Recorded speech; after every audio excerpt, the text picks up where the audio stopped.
Iphiko lezokutshutshiswa komphakathi lithi isiqundo esikuthulwa ngehlelo lethungelelwano hlanganiso liyokuvumela abodokotela bombuso ukuthi baqalisise umhlolo ombiko wemininingwane yokugula kwakaZuma ngokusebenzisana nesiqhema sabodokotela bakaZuma. uZuma ukhitshwe ngeparula yokugula phezulu kwesigwebo sakhe senyanga ezili-15 athweswe sona malungana nokunyaza ikhotho yezomthethosisekelo. Ngenyanga epheleleko ngesikhathi kulalelwe Icaleli, amagqwetha kaZuma aba ukuthi kutshwiliswe kulala kwecala likamsholozi ngombana agula. Yeke ijaji uPitkun walayela ukuthi alethe phambili incwadi yakadokotela yokuhlahluba eqinisekisa ukuthi uyagula. uPitkun wavumelana nombuso ukuthi ahlolwe bodokotela bombuso. It is directed that the state may appoint a medical practitioner of its choice to examine Mr. Zuma to assess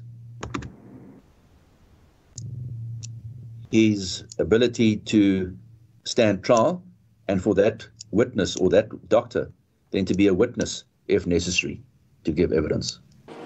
Ngilomhlolo kuvela ukuthi uZuma bekangakabukuvuma ukuhlola bodokotela bombuso njengokomlayo wekhotho.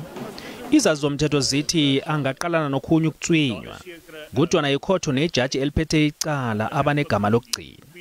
In most instances at least, a presiding judge will not merely give directives, he will give instructions which will ultimately then amount to a direct order by the court, and non-compliance to that order will then be met with negative inference or serious sanctioning of some sort. Lamachukuluko amva nje okwanje abangele ukuthi uZuma ahoqise isibawo sakhe somlayo siqabo ogunyaza ukuthi uBilly Downer akakhutshwe ehelweni labatshutshisi abalale icala likaZuma ngombana usolwa ngokuthatha ihlangothi. iNPA ayivumelani nensolo ekusolwa ngazo uDowner. uZuma uthi akaziboni amlando ecaleni lobukhohlakali, ukukhukuthisa imali, ukukhwabanisa nokubalekela ukubhadela umthelo.